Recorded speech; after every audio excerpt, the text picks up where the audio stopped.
നമസ്കാരം, ഞാൻ നിജി ബോർഡല. നമ്മളിന്നിവിടെ ചെയ്യാൻ പോകുന്നതേ 60 കിലോ ബീഫിൻ്റെ ഫ്രൈ ആണ് കേട്ടോ. അത് എങ്ങനെയാണ് ഉണ്ടാക്കുന്നത് നമുക്ക് നോക്കിയാലോ.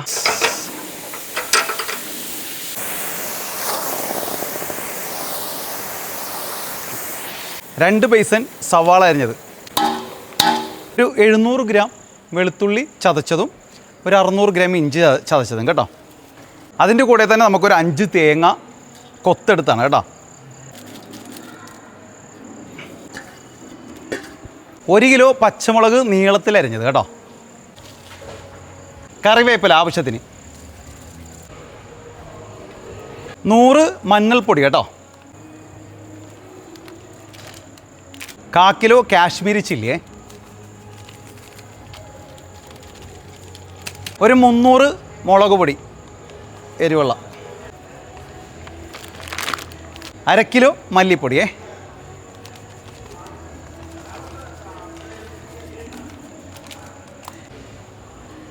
1/2 കിലോ വെളിച്ചെണ്ണ,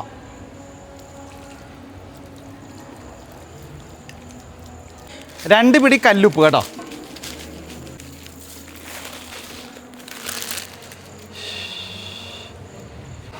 ഇനി നമുക്കിത് നന്നായിട്ടൊന്ന് മിക്സ് ചെയ്യാം.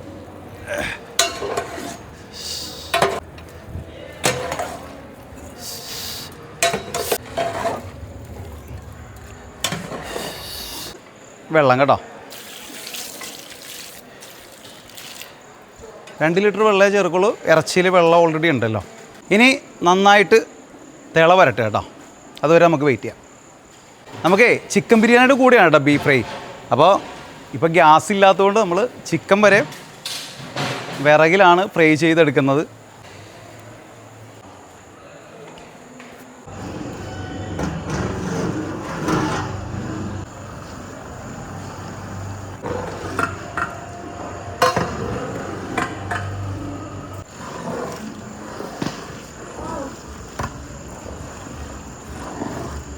അപ്പോഴേ വെള്ളമൊക്കെ വറ്റിക്കൊണ്ടിരിക്കുകയാണ് കേട്ടോ. ഏകദേശം പകുതി വേവായിട്ടുണ്ട്. അപ്പം ഇനി അടുത്ത കൂട്ട് നമുക്ക് ചേർക്കാം കേട്ടോ. ഇതിലേക്ക് 250 ഗ്രാം വലിയ ജീരകം കേട്ടോ,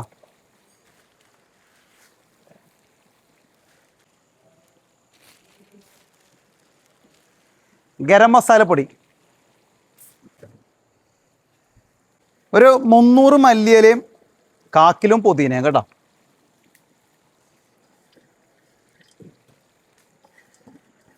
പുളിക്ക് വേണ്ടി ഒരു 7 നാരങ്ങ പിഴിഞ്ഞത് കേട്ടോ.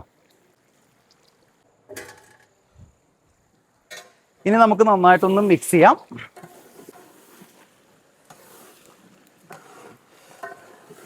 നല്ല കറുത്ത കളർ ബീഫ് ഫ്രൈ ആയിരിക്കും കേട്ടോ ഇത് റെഡിയായി വരുമ്പോൾ.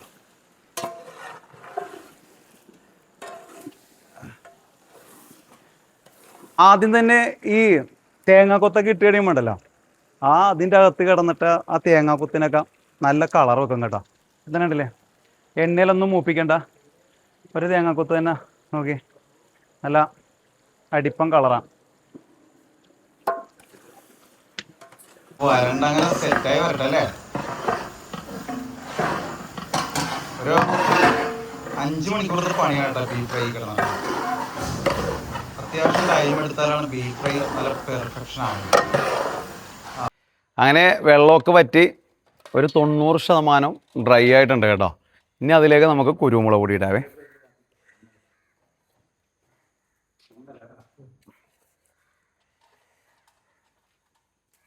അതേപോലെ തന്നെ ബീഫ് ഫ്രൈയെ റെഡിയാക്കുമ്പോൾ മൂപ്പനുസരിച്ചാണ് കേട്ടോ നമ്മൾ നീരൊഴിക്കുന്നത്. ഇപ്പോൾ നല്ല മൂത്ത ഇറച്ചിയാണെങ്കിൽ അത്യാവശ്യം വെള്ളം കൂടുതൽ ഒഴിക്കണ്ട. നമ്മളിപ്പോൾ ഒരിടമട്ട ഇറച്ചി ആയതുകൊണ്ട് ഇറച്ചിയിൽ വെള്ളമുണ്ട്, ഒരു 2 ലിറ്റർ വെള്ളമേ ഒഴിച്ചിട്ടുള്ളൂ. അത് കറക്റ്റ് പരുവാണ്. മൂപ്പനുസരിച്ച് വെള്ളം കൂടുതൽ ഒഴിക്കണം കേട്ടോ. നന്നായിട്ട് നമുക്കൊന്ന് മിക്സ് ചെയ്യാം.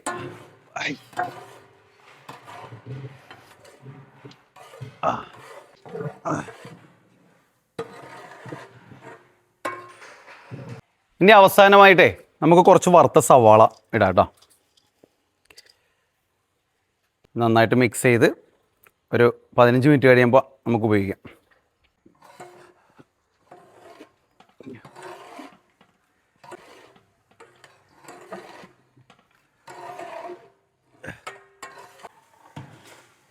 നമ്മളങ്ങനെ കൈമ റൈസ് ഇങ്ങനെ വറുത്ത് സെറ്റായിക്കൊണ്ടിരിക്കുകയാണ് കേട്ടോ. വറുത്താണ് കേട്ടോ നമ്മൾ കൈമ റൈസ് വെക്കുന്നത്. ഒരു ചെമ്പ് റെഡി ആയിക്കൊണ്ടിരിക്കുക അല്ലേ, ദമ്മായിക്കൊണ്ടിരിക്കുകയല്ലേ സമതേ. ആ എന്തോ ആ തിളച്ച വെള്ളം കേട്ടോ അമ്മ ഒഴിക്കുന്ന. വറുത്ത് വെക്കുമ്പോൾ ഒഴിക്കേണ്ട വെള്ളം തിളച്ച വെള്ളം. ദമ്മ് ചാടിക്കൊണ്ടിരിക്കുകയാണ്.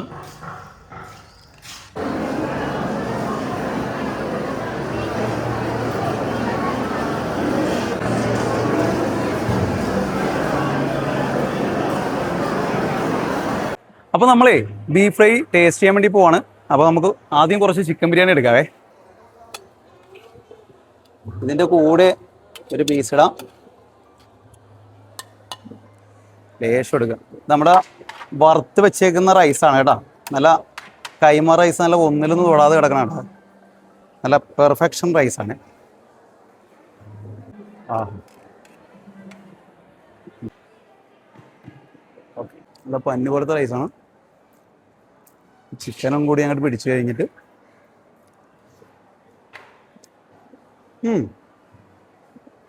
എന്നിട്ട് നമ്മുടെ ബീഫ് ഫ്രൈ ഭയങ്കര സോഫ്റ്റ് ആണ്. ഇതുണ്ടോ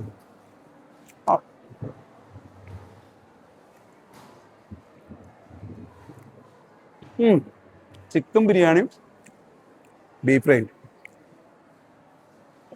കുഴപ്പം സാധനം കേട്ടോ.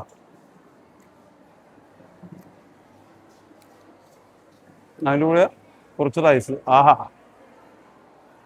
അപ്പം അങ്ങനെ നമ്മുടെ ബീഫ് ഫ്രൈൻ്റെ വീഡിയോ നിങ്ങൾക്ക് എല്ലാവർക്കും ഇഷ്ടമായി എന്ന് കരുതുന്നു. മറ്റൊരു വീഡിയോയുമായിട്ട് ഉടനെ വരുന്നതാണ്. അതുവരെ നന്ദി, നമസ്കാരം.